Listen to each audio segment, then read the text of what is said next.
À Sao Paulo, nous sommes loin de l'image que renvoie d'ordinaire le Brésil. Pas de plage, de femmes dénudées ou d'images exotiques. La ville, avec près de 6500 buildings, n'en reste pas moins fascinante. Avec ses quartiers d'affaires, ses résidences pour millionnaires,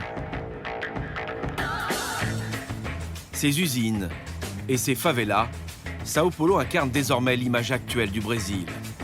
Un pays plein de paradoxes. Situé à moins de 400 km de Rio de Janeiro, Sao Paulo connaît depuis un demi-siècle un développement sans précédent. Le café et son commerce ont fait sa fortune. Aujourd'hui, c'est l'industrie lourde qui fait sa richesse.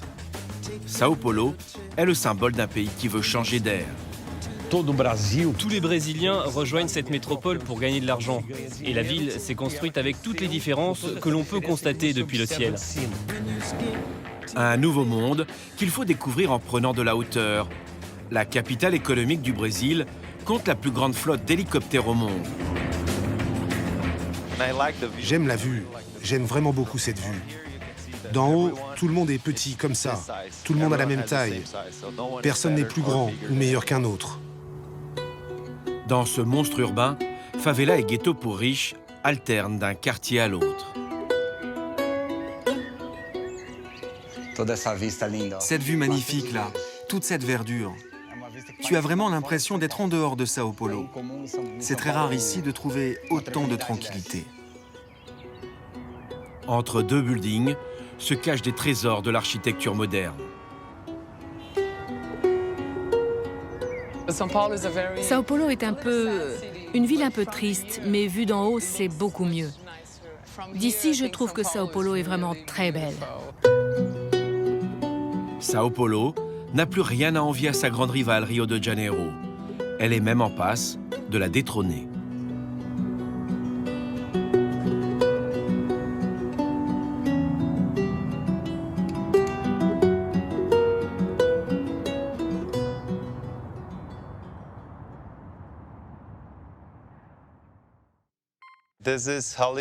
Voici Helipark. C'est ici que nous garons nos hélicoptères. Il y a les nôtres et puis quelques hélicoptères privés. Là, c'est un hélicoptère cargo. Et puis là, c'est notre coin. On a 4 engins.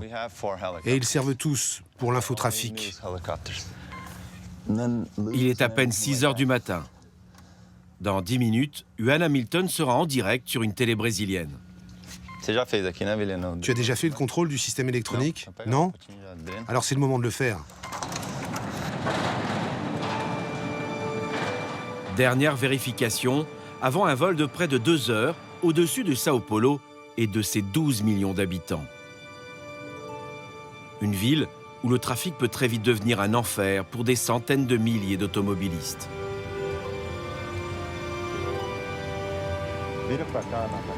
Vous aimez voler? Si j'aime voler? Non. C'est pas que j'aime, mais plutôt que j'adore voler. Chaque matin, Juan et son équipe informent les téléspectateurs des pièges à éviter sur les routes. Information en temps réel grâce à un matériel haut de gamme. Transmetteurs, récepteurs, caméras, son, bande montage, vous avez tout. C'est une mini-chaîne de télé. Une chaîne de télé volante.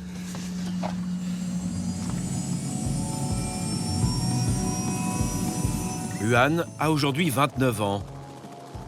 En 2001, il obtient sa licence de pilote alors qu'il n'a que 16 ans. Un virus transmis par son père, l'un des premiers pilotes journalistes.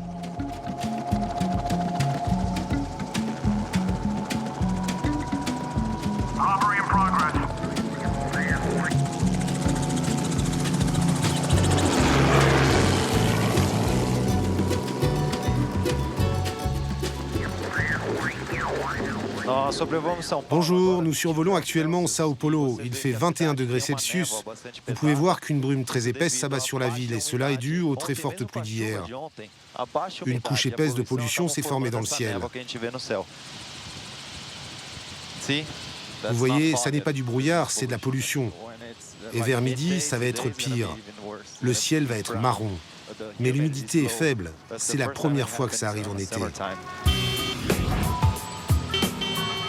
Après quelques minutes de vol, les premiers embouteillages. Ça, c'est ce dont je parlais, le trafic. Yuan intervient en direct dans le journal télévisé de Record TV. Ça, on appelle ça l'oignon géant, parce qu'il y a plein de ponts dessus. Vous pouvez voir que toutes les routes se rejoignent au même point. Malheureusement, partout, comme vous pouvez le voir aussi, il y a des bouchons. Comme vous pouvez le voir, le trafic est très dense aujourd'hui. Sur une bonne route comme celle-ci, ce n'est pas moins de 80 km d'embouteillage qui congestionnent votre ville de Sao Paulo.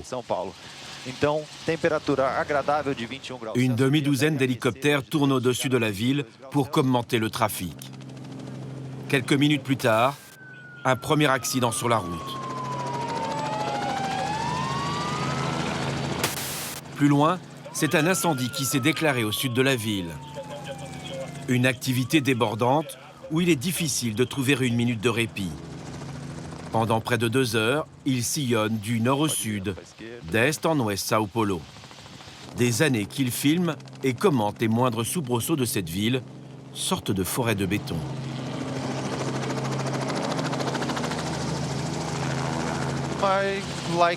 On dirait une jungle argentée, à cause des buildings. On dirait vraiment une jungle, mais une jungle de métal. J'aime cette vue, j'aime vraiment cette vue. La ville s'étend sur des kilomètres. On dirait que ça ne s'arrête jamais.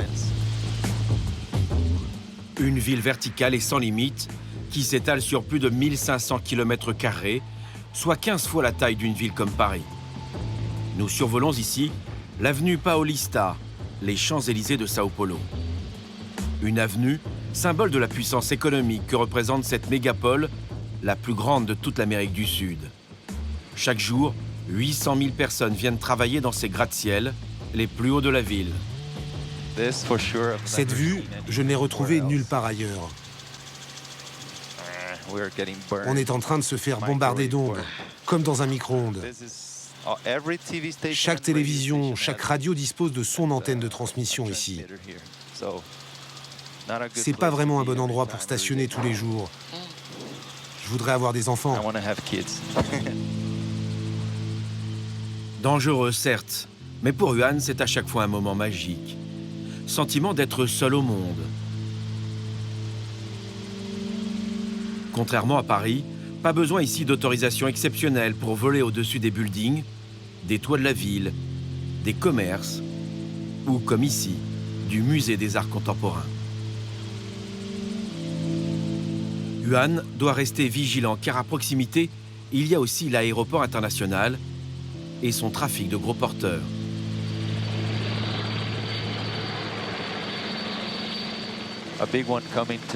Un avion de ligne va atterrir juste à notre droite.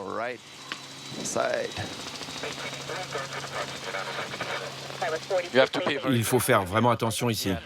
Oui, j'ai appelé la tour de contrôle et ils m'ont dit d'attendre que l'avion atterrisse et après, on pourra traverser.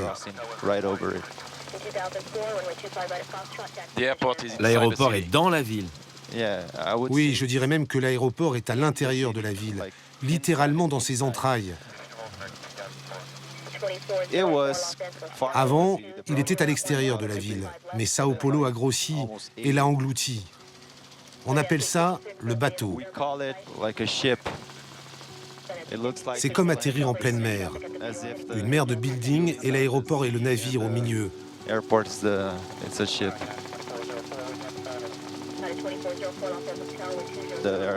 Le pilote ne doit faire aucune erreur.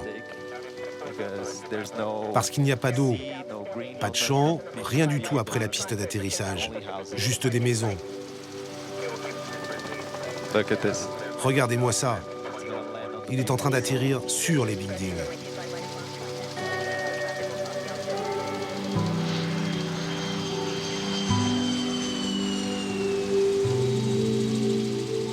Sao Paulo, une ville au contraste saisissant, avec une architecture qui, au premier abord, peut paraître anarchique.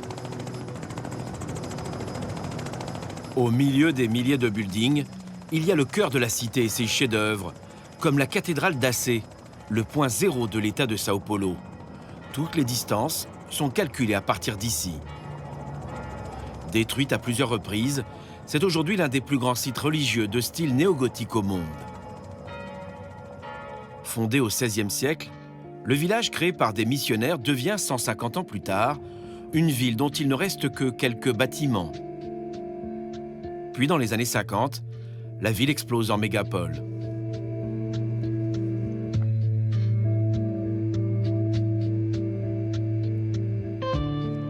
Prendre de la hauteur, c'est remonter le temps et découvrir l'histoire de cette ville qui va célébrer ses 5 siècles d'existence.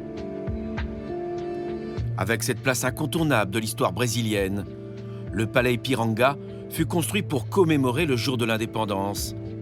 C'est l'un des musées les plus anciens et les plus visités. Un bâtiment à l'italienne et des jardins à la française.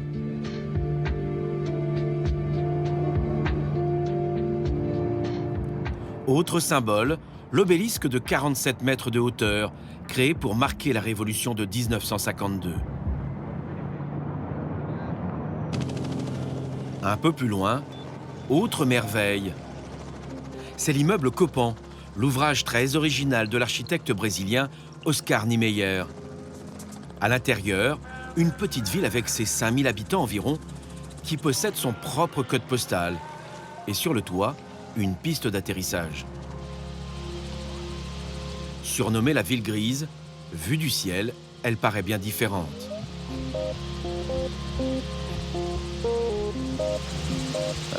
Ça, c'est aussi un très bel endroit où habiter. C'est un quartier où il y a beaucoup de riches, des maisons incroyables, ils ont tout. J'aime bien ce lieu parce que vous pouvez tout voir. Le vert, les buildings, les parcs, les musées. D'un seul coup d'œil, vous voyez tout. Le bleu des piscines, c'est très coloré et c'est beau.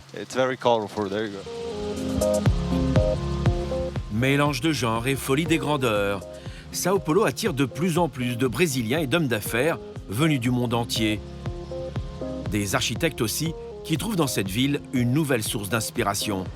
Témoin de cette créativité, l'hôtel unique. Donc on va monter vers notre penthouse au 7e étage dans notre suite présidentielle.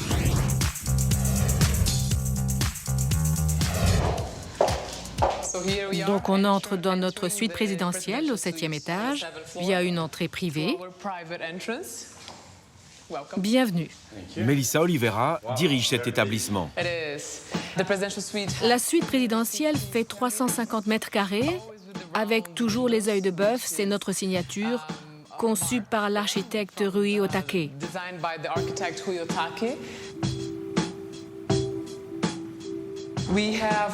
Il y a une salle à manger privative, et ce qui est bien, c'est qu'il y a aussi une cuisine privative. Comme ça, les artistes ou les personnalités qui descendent peuvent venir avec leur propre chef. Une suite à 10 000 € la nuit. Et voilà.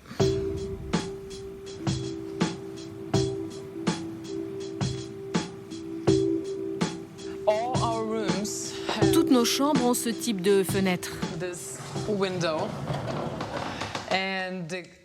Comme ça, la salle de bain est reliée à la chambre. Si vous prenez une douche, vous pouvez discuter avec la personne qui est sur le lit. Les deux ambiances sont connectées.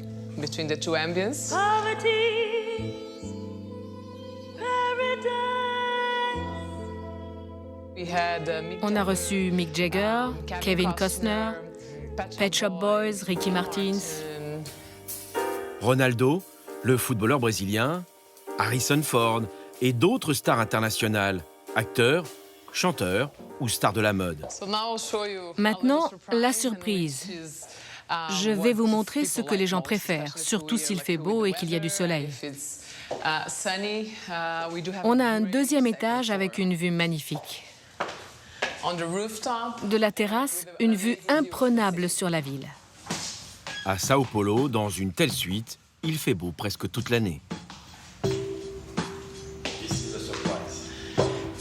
C'est ça la surprise. Une terrasse avec jacuzzi, salon privé et l'impression de dominer la ville. C'est un endroit très calme où on peut se relaxer. On a tout ce qu'il faut pour se reposer. Le soir, si les gens veulent organiser un cocktail privatif, on peut faire venir un DJ.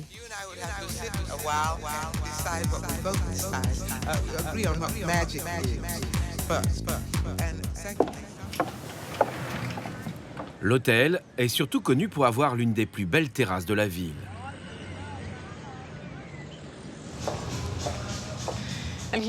Voici la plus belle vue de Sao Paulo. On a notre célèbre piscine rouge.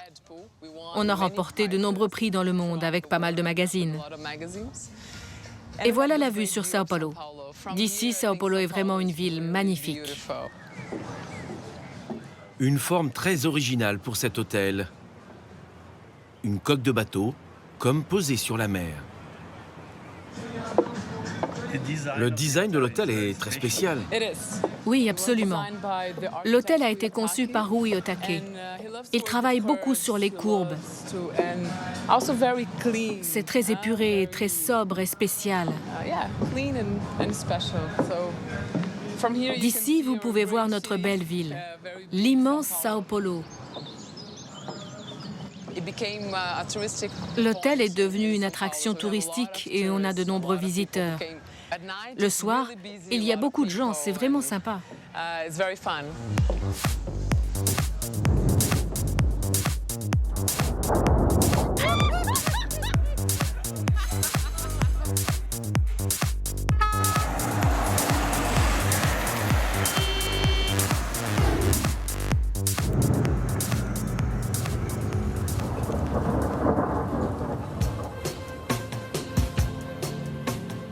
Depuis quelques années, les terrasses et les toits de Sao Paulo sont réhabilités. Les habitants les plus riches se les réapproprient. Piscine, club de sport, mais aussi, plus surprenant, une piste d'athlétisme à plus de 50 mètres de hauteur. Dans ces quartiers, la surenchère est partout de mise, comme dans le quartier de Morumbi, au centre-ville. Les résidences rivalisent de luxe. Une vie à l'écart, sorte de ghetto pour millionnaires. Alessandro Meza a 35 ans. Depuis qu'il habite ici, il vit dans un autre monde. Un monde très sécurisé. C'est pas facile d'entrer ici. Non, nous avons des problèmes de sécurité au Brésil, donc tout est très bien contrôlé. Les personnes ne peuvent entrer qu'une fois s'être présentées à l'interphone. Toutes les fenêtres de l'immeuble sont équipées d'un système pare-balles. Les portes également. Tout est pare-balles ici. Et voici le chef qui contrôle tout l'immeuble. Caméra de surveillance, impossible d'entrer sans autorisation. On est de vrais amis. Célibataire, Alessandro est dans un cocon où tout a été pensé pour vivre en autarcie. Je vais vous montrer la salle de jeu pour les enfants. Crèche, garderie et plus loin, salle de fitness. Et maintenant, je vais vous montrer... La salle de sport, tout équipée. Ici, pas besoin de sortir de l'immeuble. Tu n'as qu'à rentrer chez toi après le travail et te relaxer. Ici, c'est la salle de réception. On peut y organiser des soirées et des fêtes. Tout le monde peut l'utiliser. Non, seulement les habitants de l'immeuble. Sans oublier une piscine privée pour une quarantaine de propriétaires. Voilà notre piscine. Quand il y a un beau soleil comme aujourd'hui, les gens viennent y passer de très bons moments. Les gens de l'immeuble peuvent descendre ici et profiter de cette belle piscine.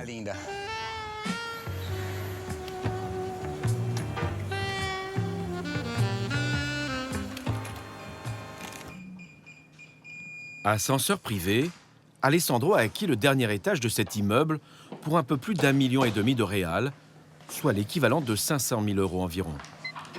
Une petite fortune quand on sait que le salaire moyen est de 700 € par mois. J'ai acheté cet appartement pour la tranquillité et pour cette vue. Ici, on a le privilège d'avoir deux types d'horizons, la ville, là-bas, et de l'autre côté, de la verdure, qui procure plus de paix et de tranquillité grâce à ces bosquets. C'est un lieu bien tranquille, savoureux.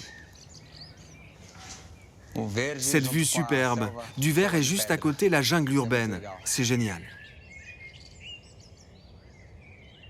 Mais il y a encore plus agréable. Propriétaire de 2 boîtes de nuit, Alessandro veut aménager sa terrasse pour organiser des soirées privées. C'est une grande terrasse.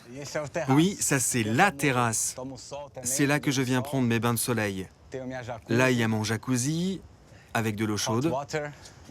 C'est très agréable les jours de grand soleil, mais également les jours où il fait froid. Et cette vue qui te donne l'impression d'être en dehors de Sao Paulo. C'est très rare de trouver autant de tranquillité à Sao Paulo. Vous pourriez vivre ailleurs? Ah non, C'est là que vous voulez rester. c'est vraiment l'endroit où j'ai envie d'être.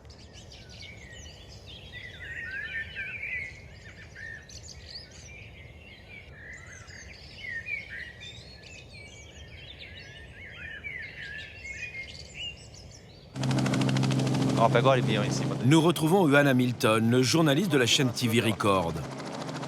Son hélicoptère est le meilleur poste pour observer les différentes communautés, riches et pauvres. Des populations qui cohabitent sans jamais se croiser vraiment. Au-dessus de la ville, Juan lui passe d'un quartier bourgeois à un quartier déshérité.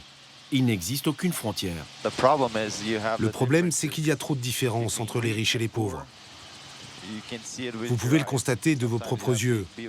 Parfois, il y a un building immense habité par des gens très riches et juste à côté, une favela. C'est le côté de Sao Paulo que je n'aime pas trop, l'envers du décor.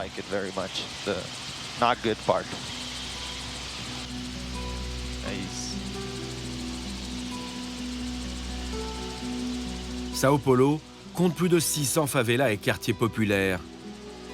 Rien qu'ici à Héliopolis, la Cité Soleil, il y aurait près de 200 000 habitants.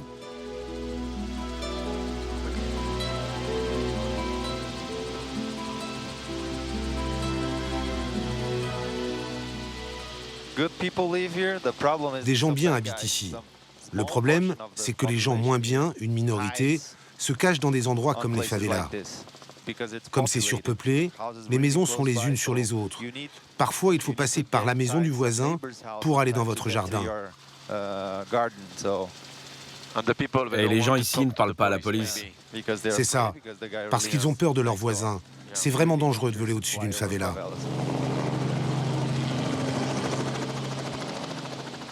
Des favelas qui sont constamment sous surveillance. Chaque jour, des policiers patrouillent exclusivement dans les airs. Une équipe est prête à intervenir au moindre appel d'urgence. À la base, 2 hélicoptères sont en permanence sur le tarmac. Dans leur QG, les hommes du capitaine Tasso observent la ville. Chaque année, ils réalisent en moyenne 5000 sorties, soit une quinzaine d'interventions par jour. Sur ce terminal, nous répertorions tous les appels de la police militaire de l'État de Sao Paulo. Un numéro pour les urgences. De la même manière, c'est ici qu'arrivent tous les appels d'urgence, quels qu'ils soient.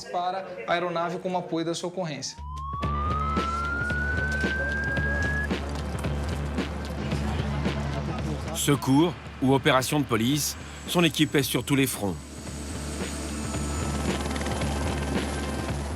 Une dizaine de pilotes et 40 policiers.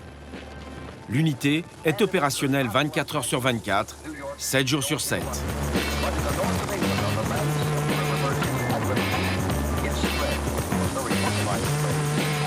Vol au-dessus de la ville et des lieux les plus sensibles. Notre mission principale est de maintenir l'ordre, mais surtout de venir en aide aux personnes victimes de violences et d'incidents, ainsi que l'arrestation de délinquants. C'est une mission qui me plaît beaucoup.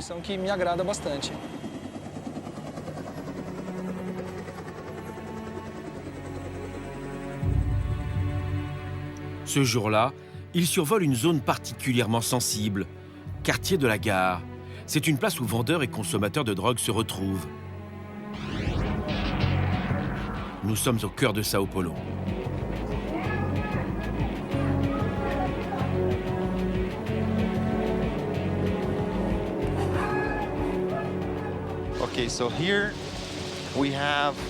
En dessous de nous, vous avez le quartier des drogués. Et ils sont juste à côté d'une très belle station de train de Sao Paulo. Donc vous pouvez voir le contraste, malheureusement.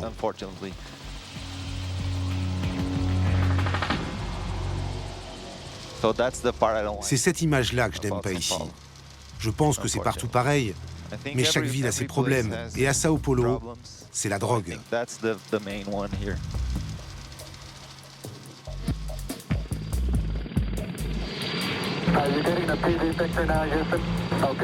Ewan Hamilton ne peut échapper à cette part sombre de Sao Paulo, car pour son travail, il couvre également les faits divers.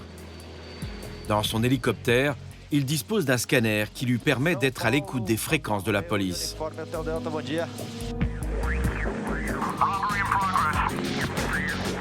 Régulièrement, il est amené à suivre des opérations spectaculaires, comme ce jour-là, où l'équipe du capitaine Tasso est appelée en urgence au nord de la ville.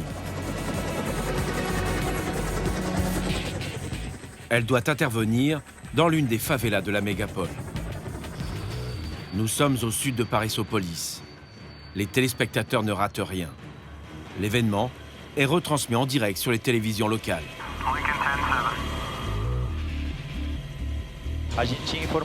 On a toutes les informations de la police sur le déroulement de leurs diverses opérations contre le trafic de drogue. Moi, je repère la voiture banalisée de la police et je la suis. Les affaires de vol sont très fréquentes également. Tout au long de l'opération, chacun a son rôle. L'hélicoptère de la police informe en temps réel les patrouilles sur le terrain. Sans l'hélicoptère, impossible pour les policiers au sol de s'orienter dans ce dédale de rues et de ruelles.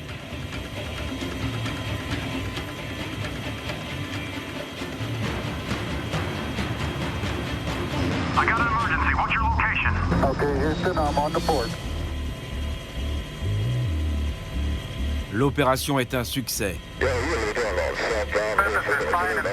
Plusieurs trafiquants sont arrêtés.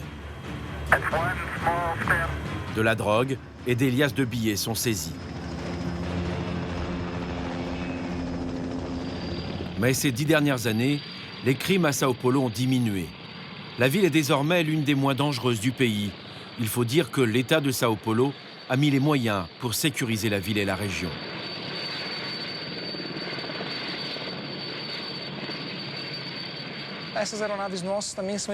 Tous nos hélicoptères sont équipés de phares nocturnes de 1600 watts qui permettent d'éclairer les endroits sombres et exigus. Nous avons aussi des caméras qui transmettent des images de la ville en direct à nos centrales, afin de répartir nos équipes dans les lieux les plus stratégiques. Nous avons également une caméra thermique qui sert à repérer les personnes perdues, mais également celles qui sont recherchées. Par exemple, une personne qui commet un vol va pouvoir aisément se cacher des policiers en patrouille au sol. Nous repérons cette personne avec la caméra thermique, nous la signalons à nos policiers terrestres qui pourront ensuite l'arrêter.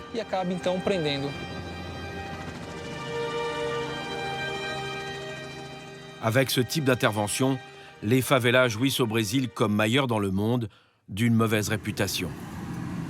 Marcelino est assistant pour la télévision. C'est lui qui se charge d'emmener en toute sécurité les journalistes dans certaines favelas de la ville. Tout ce que vous voyez ici, c'est la favela. Mais on ne peut pas vraiment dire où elle commence, ni même sur combien de kilomètres elle s'étend. D'ailleurs, celle-ci gagne tout le temps du terrain.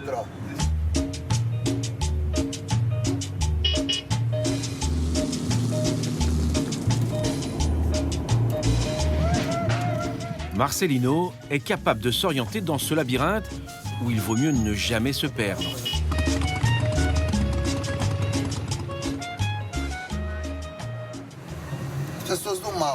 Ça ne pose aucun problème d'entrer dans une favela.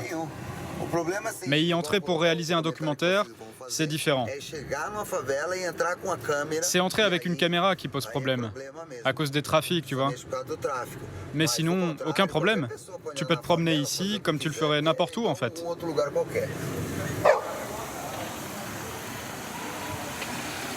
Si nous entrons dans cette favela, Héliopolis, Cité Soleil, c'est pour rencontrer de jeunes enfants qui, dès les premières brises, se précipitent sur les terrasses qui dominent le quartier. Ils connaissent les meilleurs endroits pour un jeu presque aussi populaire que le football.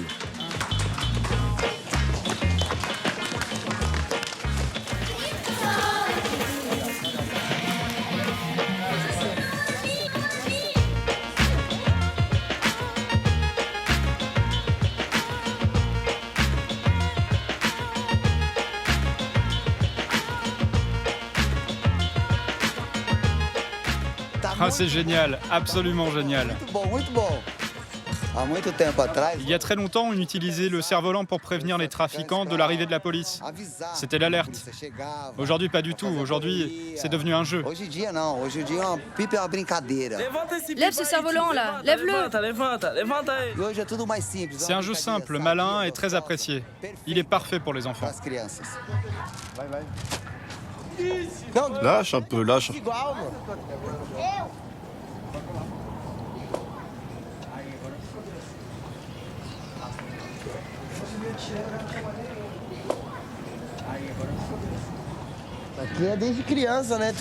Tout le monde a un cerf-volant depuis qu'il est tout petit. Ce matin-là, le toit d'Ivan est très convoité. Alex est graffeur. Et ici, je peux aussi? Tu peux. Je vais te recouvrir ça de peinture alors.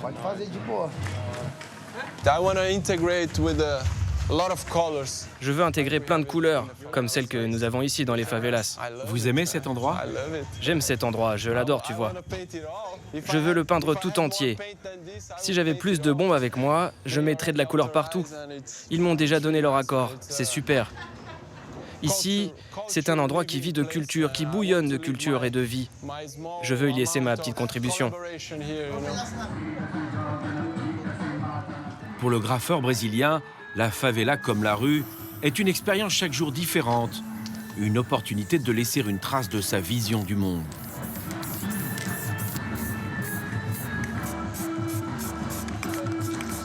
Habitué jusque-là des gratte-ciels de Sao Paulo, Alex est tombé de haut. Un jour qu'il ne peut définitivement pas oublier.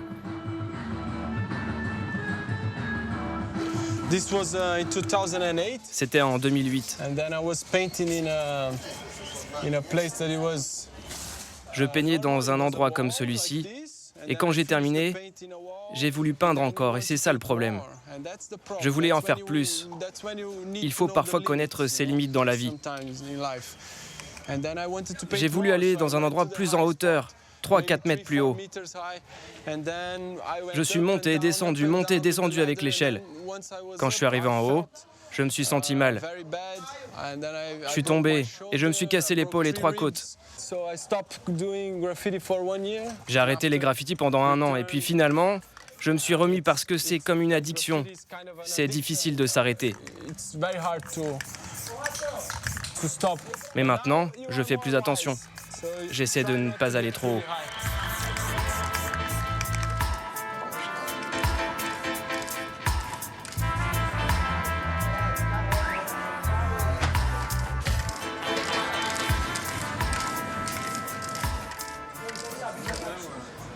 Ça rend bien car il y a les cerfs-volants. Et ici, la favela et le cerf-volant, ça va ensemble. Et là, on sent toute cette énergie avec tous ces cerfs-volants autour.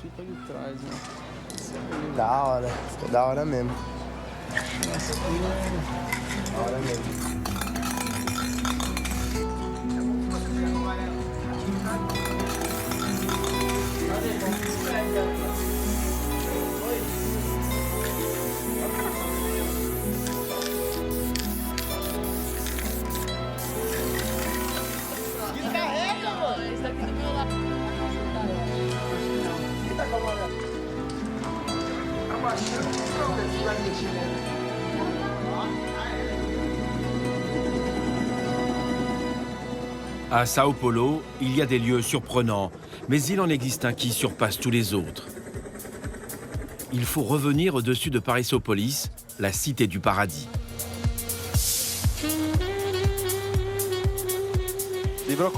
Tour de contrôle, survol de Paraisópolis. Des kilomètres de maisons de briques et de brocs. Puis tout en haut, sur la colline, le palais des rois, qui domine du haut de ses 40 mètres cet îlot de pauvreté. Nous sommes à Morumbi. Cette œuvre du célèbre architecte Adolfo Lindenberg incarne tout ce que le monde peut compter de plus fou, de plus contradictoire.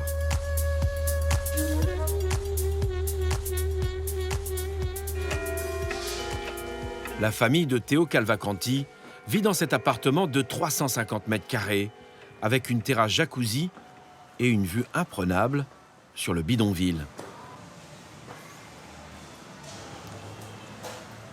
Au pied de ces immeubles, un mur sépare ces deux mondes. Le mur de la honte pour les habitants de la favela. Cet appartement est plutôt spacieux, mais il ne vaut que 20 ou 30% de son prix sur le marché désormais. Il est dévalorisé car il est situé juste à côté d'une des plus grandes favelas de Sao Paulo. Ces immeubles ont été construits dans les années 70. À l'époque, il n'y avait en contrebas qu'une dizaine de maisons en préfabriqué. Il est bien possible que cette favela se soit créée avec les ouvriers qui travaillaient à la construction de ces immeubles, ici à Morumbi. Et puis ils sont restés. Au final, c'est un lieu très bien placé et facile d'accès pour aller travailler.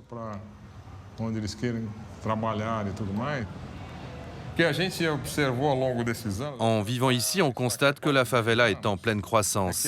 Les maisons prennent de la hauteur. Vous pouvez d'ailleurs observer que la majorité des maisons ont au moins 3 étages.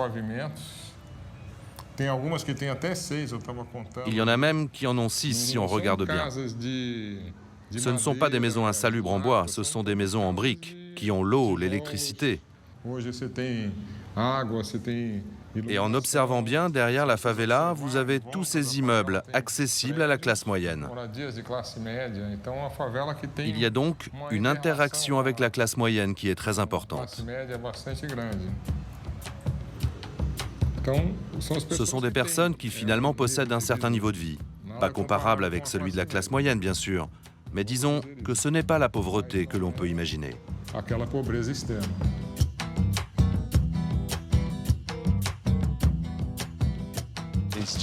Une piscine, à côté une favela, c'est ça Sao Paulo. Ils ont sûrement raison les gens des favelas. Tu fais de l'argent en vivant ici, et quand tu en as plus, tu t'installes plus haut.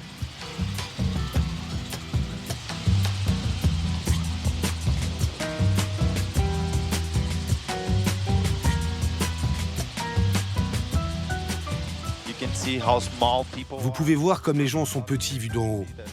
D'en haut, tout le monde a la même taille. Personne n'est meilleur ou plus grand qu'un autre. Une vue du ciel, une vue de l'esprit. Aujourd'hui, à Sao Paulo, il est plus facile, dit-on, pour un milliardaire d'acheter un hélicoptère qu'à un pauvre d'acheter une voiture. Avec plus de 600 vols par jour, le trafic aérien est le plus important au monde, bien avant des villes comme New York ou Tokyo. Chaque année ici, le trafic augmente de 12% environ. Dimas II collectionne les hélicoptères comme les voitures de course ou les succès dans sa vie professionnelle. Muito obrigado. Diga que eu chego em 5 minutos. Dimas II a acquis son premier hélicoptère avant même d'avoir sa licence de pilote. Mon premier hélicoptère, mon deuxième hélicoptère, mon troisième. Au total, il possède 5 hélicoptères et ce ne sont pas que des gadgets. Mon quatrième hélicoptère est celui que je garde pour moi. Et le cinquième, ce sont mes fils qui l'utilisent. Amoureux de l'espace et du temps, Dimas II admire les horloges et tous les dispositifs capables d'optimiser et de contrôler le temps. C'est dans ce secteur qu'il fait fortune. Aujourd'hui, son usine emploie 1300 personnes environ. Il produit des portiques électroniques et toutes sortes de dispositifs de sécurité. Son temps est précieux, une manière de justifier l'achat de ces hélicoptères et des infrastructures qui vont avec. Toute cette structure métallique, c'est pour l'héliport que je vais construire là-haut. Et cet héliport représentera 800 mètres carrés de plateforme. Une plateforme avec un hangar pour abriter ces 5 hélicoptères.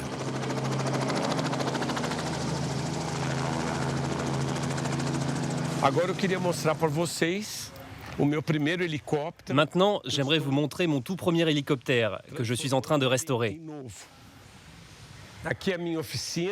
Ça, c'est mon atelier où je garde mes 2 voitures de course et beaucoup d'autres choses. Et là, vous avez le fuselage arrière avec son identification. C'est mon tout premier hélicoptère. Cet hélicoptère est aujourd'hui en pièces détachées. Il le fait restaurer de A à Z avec des éléments qu'il commande directement aux États-Unis. Dimas II est un passionné. Dès qu'il le peut, il en profite pour prendre l'air. Direction l'héliport, à 20 minutes en voiture de son usine. Il est situé en plein centre-ville. C'est ici que sont entreposés tous ces jouets grandeur nature. Les autres hélicoptères appartiennent à des compagnies privées ou à des particuliers.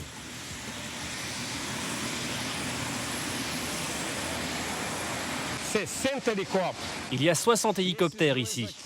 Ces 2-là, le 44 et le 66, sont à moi. Cet endroit, c'est un peu comme ma deuxième maison.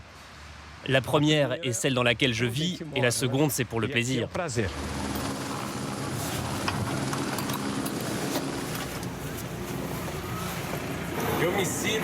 Cet hélicoptère, j'ai l'impression qu'il fait partie de moi. Mes mouvements sont ses mouvements.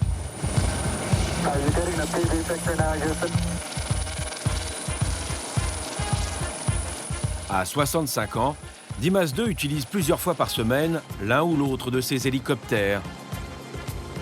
Une réunion à l'autre bout de la ville, un week-end dans sa ferme à l'extérieur de la ville, les prétextes pour survoler la ville ne manquent jamais.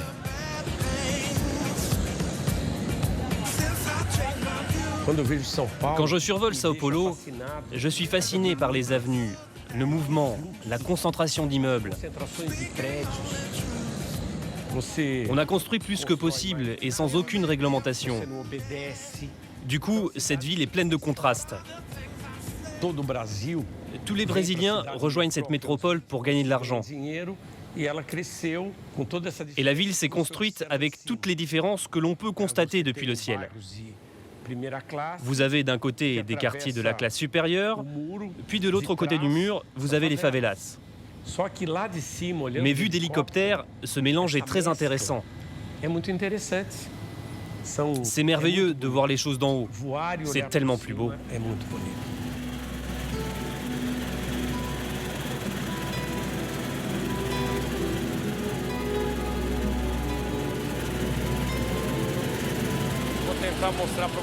Nous nous dirigeons maintenant vers le quartier de Morumbi. Et nous allons survoler ma maison. Une villa avec piscine dans le quartier le plus chic de la ville.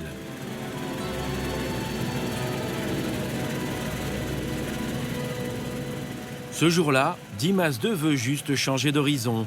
Depuis Sao Paulo, les opportunités sont nombreuses, à condition d'éviter les embouteillages.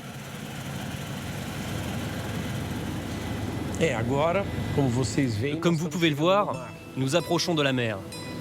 À peine 20 minutes de vol depuis Sao Paulo. Nous passons au-dessus des montagnes et nous sommes très très haut. Et regardez là, en bas, c'est la plage. Regardez la ville et puis cette autre ville et l'horizon à l'infini. Vous avez une vue immense, tellement vaste, qui montre que nous sommes très hauts. C'est tellement beau, ample, si profond.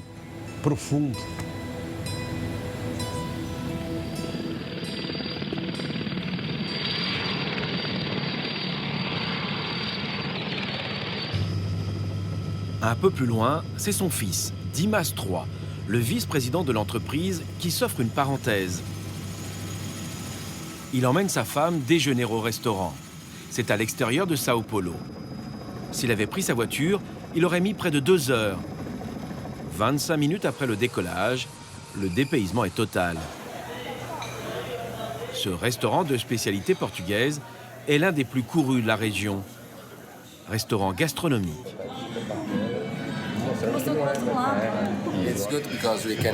C'est bien parce que nous pouvons venir déjeuner ici et puis rentrer au bureau, tout ça en 1h30 maximum. C'est un autre programme et on peut continuer à travailler. Un déjeuner plus rapide que prévu. Dimas III doit rentrer pour une réunion qui n'était pas programmée dans son agenda. Retour à l'héliport. Dimas III a rendez-vous avec un autre pilote. Il s'agit d'Eduardo. C'est lui qui se charge de l'emmener le plus vite possible à son meeting. Les deux hommes se connaissent bien. Ce sont des amis d'enfance. Eduardo, c'est un peu le taxi de Sao Paulo pour ces hommes d'affaires, toujours pressés. Et ici, ils sont nombreux.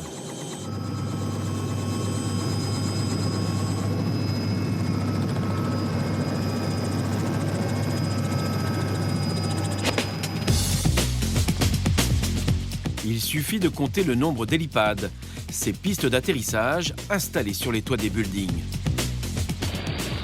Il y en a aujourd'hui plus de 350 homologués par la préfecture.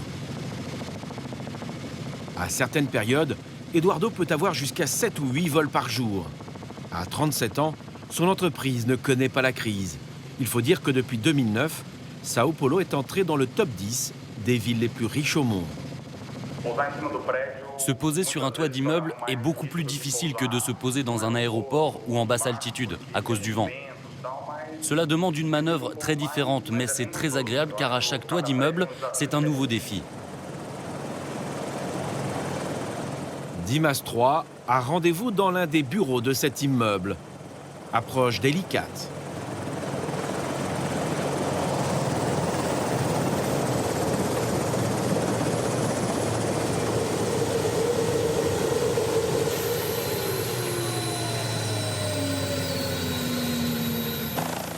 Eduardo ne peut pas l'attendre. Pour des raisons de sécurité, il doit redécoller. C'est le règlement imposé par les autorités pour éviter tout risque d'accident.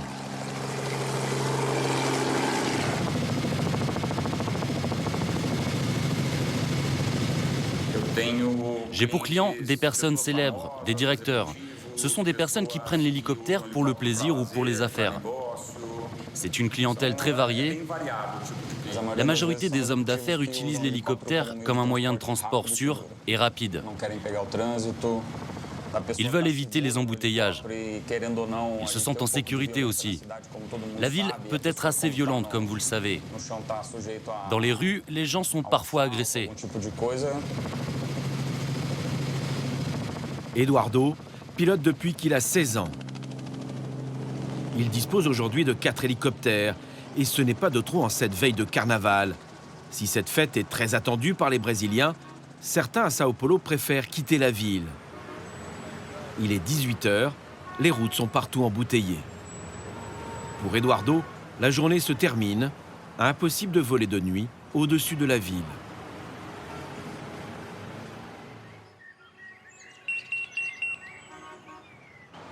« 6h du matin, domicile d'Eduardo. Il habite au 20e étage d'un bâtiment sécurisé. Premier réflexe, regardez la météo du jour. Elle s'annonce orageuse. Une information confirmée par l'état du ciel. J'apprécie beaucoup cette vue, car il y a de la verdure. Je vois la ville au loin, les hélicoptères et le trafic en bas. Je vois également le temps qu'il fait, ça me donne une idée de la météo pour voler. Je vois aussi le terrible trafic de cette ville. C'est ce qui m'a motivé à devenir pilote d'hélicoptère. J'aime vivre ici car ce n'est pas loin de l'héliport et j'adore voir les choses d'en haut. Oui, de là-haut, c'est comme si je volais déjà.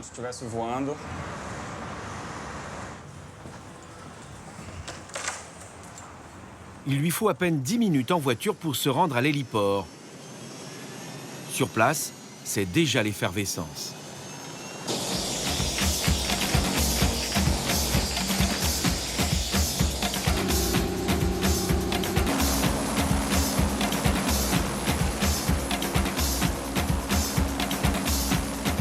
Un balai incessant d'hélicoptères en tout genre. Eduardo et ses collègues ne chôment pas.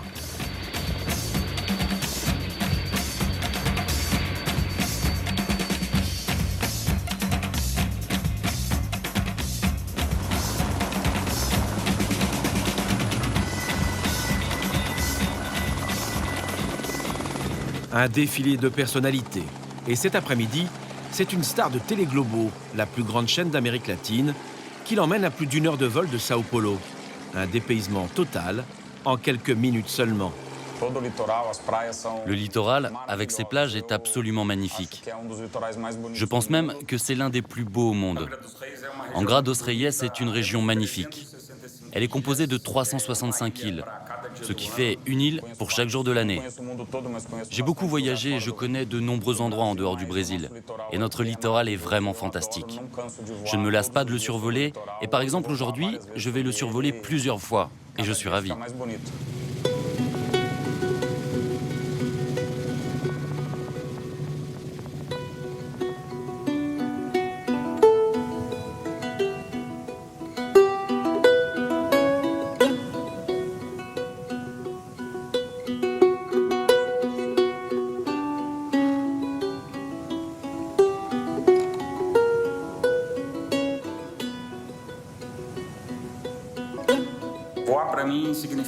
Pour moi, voler est symbole de liberté. J'aime voler parce que cela m'apaise. Je pense à la vie et j'aime survoler la mer, le littoral, la forêt. Ça me donne une très grande sensation de liberté et de paix.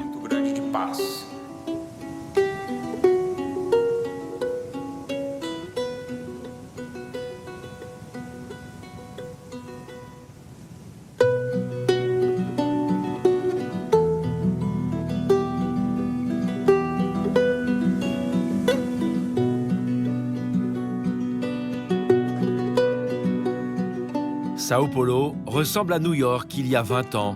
De toutes parts, il y a cette énergie débordante qui montre qu'un jour ou l'autre, Sao Paulo n'aura plus aucune rivale au monde. C'est le rêve que caressent tous ceux que nous avons rencontrés dans cette ville hors norme.